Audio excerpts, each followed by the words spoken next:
어게인 노무현. 안희정 충남지사와 문재인 전 민주당 대표가 오늘 호남에서 맞붙었습니다. 결국 안희정 지사가 호남, 광주에서부터 바람을 일으켰던 2002년에 노무현 전 대통령의 뒤를 따르는 것 아니냐, 이런 분석들이 나오고 있습니다. 네, 첫 번째, 자, 이번 주 주말, 그러니까 어제, 오늘의 이 두 사람의 일정을 한번 보도록 하겠습니다. 문재인 전 대표 보시면요, 오전 10시에 전주를 방문해서 전북 도청을 방문해서 전북에서 지금 일정을 소화하고 있습니다. 지금 전북 기자들과 간담회까지 가질 예정입니다.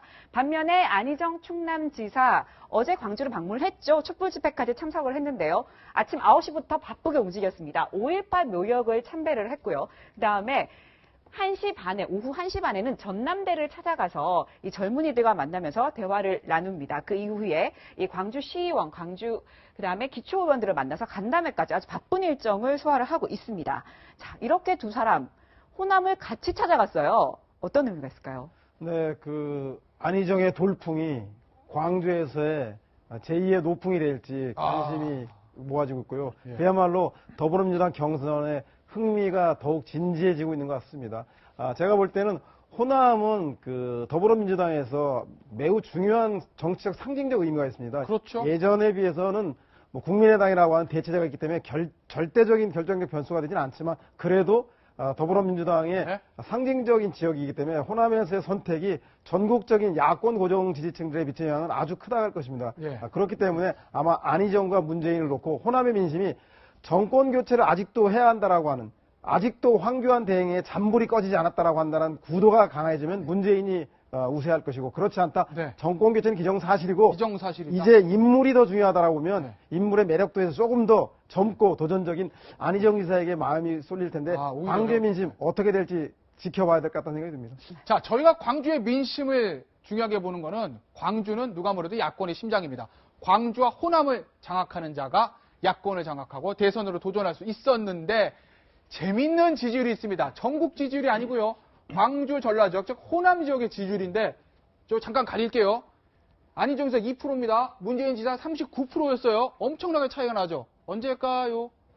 1월 13일, 불과 한 달 전입니다. 그런데 두 사람의 차이가 정말 급격도로 줄어들어서 2월 10일, 어제는 31대 20, 거의 10% 안쪽으로 들어왔는데, 이렇게 되면요, 호남에서 문재인 전 대표 지지가 사실은 그렇게 확고하다고 볼 수는 없었잖아요. 불과 1년 전 총선만 해도. 안희정 지사가 이렇게 무섭게 따라 붙으면 골든 크로스가 일어나서 결국 호남의 선택은 문재인 노, 안희정 예스 할 가능성도 있는 건 아닐까요? 그런데 지금 이제 그렇게 단순하게 보기에는 사실 쉽지 단순해요? 않은 측면이 네. 있어요. 아니, 왜 그러냐면 사실은 저게 호남만 조사한 게 아니거든요. 전국 네. 조사에서 호남 부분을 떼서 그렇죠. 지금 우리가 네. 해석을 하는 거잖아요. 네. 그 샘플이 그렇게 많지가 않아요. 예, 샘플이요. 그러나 어찌됐든 간에 문재인 전 대표가 호남에서 떨어지고 있는 지지율, 그러니까 떨어진 것이 일주일 사이에 10%포인트가 떨어졌는데, 예. 안희정 충남지사는 그 사이에 11%포인트가 올라갔어요. 올라갔죠. 그러면 문재인 전 대표가 떨어진 걸 안희정 지사가 거의 그 혜택을 받았다, 우리가 이렇게 평가할 수 있겠는데, 네. 그렇다면 문재인 전 대표로서는 긴장을 할 수밖에 없는 국면이 되는 거죠. 그러나 이제 더불어민주당의 네. 그 경선이라는 것은 국민참여 경선이니까 네. 그 국민참여 경선으로 보면 네. 역시 그래도 조직력이라는 것이 굉장히 중요하다. 선거인단 하고 싶은 사람이 연락해서 들어가요. 연락을 해서 등록을 한 다음에 나중에 가서 네. 투표를 하는 거잖아요. 네. 그런 점에서는 조직력이 굉장히 조직력이다. 중요하다는 측면에서 본다면 네. 아직까지도 문재인 전 대표가 가지고 있는 조직력이 안희정 지사를 월등히 앞설 것이다 하는 점은 분명합니다. 네. 여론조사는 사실은 수치보다는 오히려 기울기가 굉장히 중요하거든요. 기울기요. 그래프 왜냐하면 모양이요. 추세입니다. 네. 이게 뭐냐면 네. 지금 안희정 지사의 기울기, 추세와 네. 그다음에 뭐? 문재인 전 대표의 지금 기울기, 이걸 보면 지금 안희정 지사는 거의 폭발적이에요. 네. 어떤 면에서 보면 한 주에 지금 이렇게 많이 올라간 사례는 거의 찾아볼 수, 옛날에 노무현 대통령이 예.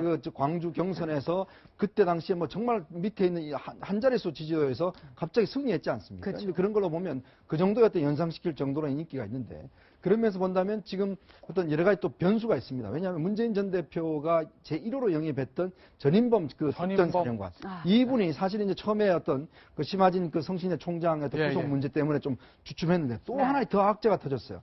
왜냐하면 언론과 인터뷰에서 5.18 광주 진압 문제를 전두환 당시 보안사령관이 한 게 아니다. 예. 지시한 게 아니다. 이렇게 이야기를 해버렸던 거야. 그러니까 뭐냐, 언론에서 뭐라고 질문했냐면, 특전사령관을 했으니까 역대 특전사령관들에 대한 평가를 해달라. 이렇게 그러니까. 이야기를 했는데 그걸 그렇게 이야기해버린 것이죠. 네. 근데 그 이야기는 이 조사에는 반영이 안 됐어요. 아, 반영 그러면 더 줄 수도 있다. 그렇죠. 이게 이제 그렇게 함으로써 어제 가서 직접 이야기했고, 또 안희정 지사의 또 플러스 요인은 뭐냐면, 네. 안희정 지사가 고등학교를 남대전고를 다녔는데, 남대전고 문제는 5.18이 그때 일어났습니다. 예. 네. 그때 그 5.18 문제에 대해서 남대전고에서 그 시위라든지 이걸 뭐 글을 발표했다가 예. 학교에서 제적이 됐어요. 아, 그래요? 아, 그래서 다로 이제 예. 그 성남고로 전학을 갔다 거기서도 못 다니고 예. 검정고시를 봐서 이제 고대를 들어갔거든요. 아, 그러니까 그런 그때 당시에 또- 보면 결국은 5.18에서 안희정 지사가 고등학교 때 예. 그 역할을 한 것이거든요. 그러니까 그 안희정 지사가 직접 방문함으로 통해서 그게 하나의 부각될 수 있는 가능성이 있기 때문에 네. 저는 아마 다음 주 정도 되면 골든 크로스가 아, 충분히 일어날 수 있다고 골든크로스요? 봅니다. 다음 주에? 네. 아, 네. 자, 지금 말씀하신 것처럼 이 의원이 바로 이런 얘기 했습니다. 자,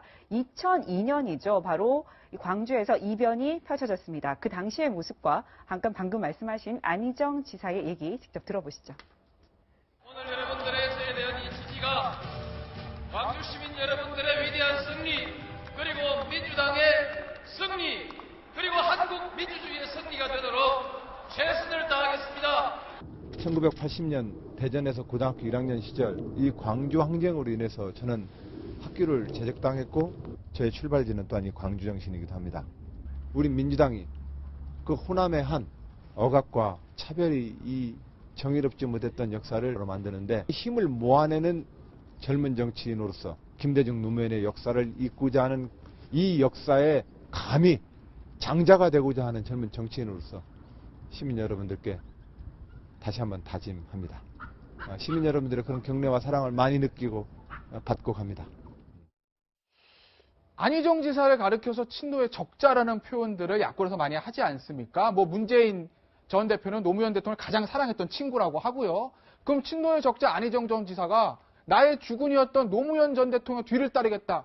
나도 노무현 전 대통령 2002년처럼 광주를 잡고 전국으로 간다. 뭐 이런 생각 해볼 수 있는 거 아니에요? 그렇죠. 안희정 지사는 특히 아까 말씀하신 대로 그 고등학교 제적 문제가 네. 바로 5.18 문제 때문이었고 특히 80년대 대학을 다닌 모든 대학생들에게 지식인으로서 당시 광주민주화운동에 아무것도 기여하지 못하는 부채감 때문에 네. 80년대 학생운동을 했다고 과언이 아니기 때문에 예, 예. 지금 안희정 캠프에도 그렇게 젊은 80년대 세대들이 많이 가 있는 이유이기도 합니다. 아. 따라서 제가 볼 때는 광주 정신과 맞닿아 있다라고 볼 때 안희정 지사의 잠재적 지지율 가능성은 매우 높구나. 문제는 현재 더불어민주당의 정당 지지율이 40%인데 40%. 지금 현재 1, 2, 3등 문재인, 안희정 그리고 이재명 시장의 지지율 합치면 현재 제일 많이 나오는 게 56%가 넘게 네. 나오고 있습니다. 이 얘기는 마른 행주를 쥐어 짤 정도로 모든 지지율이 나왔기 때문에 더 안희정 지사의 지지율이 상승되기는 쉽지는 않다. 따라서 30, 20, 19도로 가서 더불어민주당 그 예선 경선에서 2위, 3위 표가 합산되어서 1위와 대역전극이 일어날 것인지에 대해서 지켜볼 단계인가 아닌가 생각이 듭니다. 네. 자, 지금 말씀하신 것처럼 지금 안희정 지사는 내가 노무현 전 대통령의 적자다 이렇게 주장을 하고 있는데요. 여기에 대해서 의문을 제기한 사람이 나타났습니다. 바로 노무현 전 대통령의 사위죠. 곽상원 변호사가 자신의 SNS에 이런 글을 올렸습니다. 바로 노무현 전 대통령의 장례식 때 도대체 안희정 지사가 무슨 정신으로 그 애도의 자리에서 기자들을 만나거나 카메라 앞에서 포효하는지 이해할 수 없었다. 안 지사를 의심하고 있고 이것이 그에 대한 평가의 첫 번째 근거다라고 공세를 펼쳤습니다. 이 문재인 대표 측, 예를 들면 뭐 친노의 분화라고 봐야 되는 거냐, 아니면 내부 좀 약간의 알력 싸움이 있는 건가요? 뭐 아니면 제가 개인적인 무슨 개인적인 뭐 감정이 그린 것 이렇게 같고요. 아마 문재인 전 대표 진영에서는 좀 답답할 거예요. 왜냐하면 문재인 전 대표를 돕기 위해서 친노가 모이면 친노 패권이고 안희정 지사를 돕기 위해서 친노 인사들이 모이면 적통 계승이라고 하니까 예. 뭐 문재인 전 대표 측에 저런 입장들이 감정이 나왔는데 아마 곽상원 변호사도 저거를 바로 내리면서 예. 자기 글이 그 진위와 다르게 전달된 거에 대해서 그래서 글을 내렸다고 보니까 아마 개인적인 의견이 아닌가 생각이 듭니다. 그 서영우 소장 얘기 들으니까 좀 이해는 가요. 문재인 대표 측에 주있으면 친노 패권이고, 그 다음에 안희정 지사 측에 가면 뭐 적자 뭐 이런 얘기 한다고 하는데, 그런데요. 어제 이제 광화문 촛불집회 끝나고요. 문재인 대표가 딱 나오시니까 기자들이 막 물었습니다. 여러 가지 물었는데, 마지막에 안희정 지사의 추격 어떻게 생각하세요? 하니까 씩 웃으면서 아무 대답 않고 그냥 가셨거든요. 뭔가 마음이 좀 불편하다는 걸까요? 아니면 굉장히 좀 신경 쓰이는 듯한 그런 느낌을 받았는데.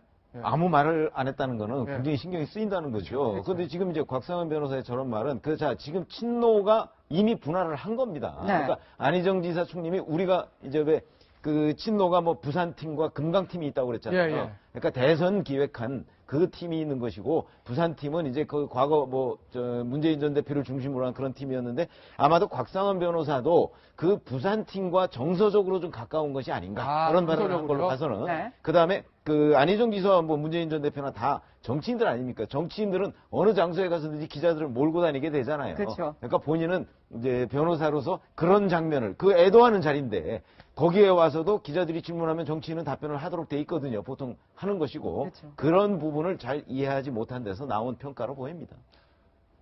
문재인 전 대표와 안희정 충남지사의 야당을 대선 후보를 놓고 싸우는 경쟁 굉장히 흥미진진합니다. 아무쪼록 이 혼란한 국정을 수습할 수 있는 그런 능력 있는 사람이 승리자가 되기를 기원해 봅니다. 다음 주제 보시겠습니다.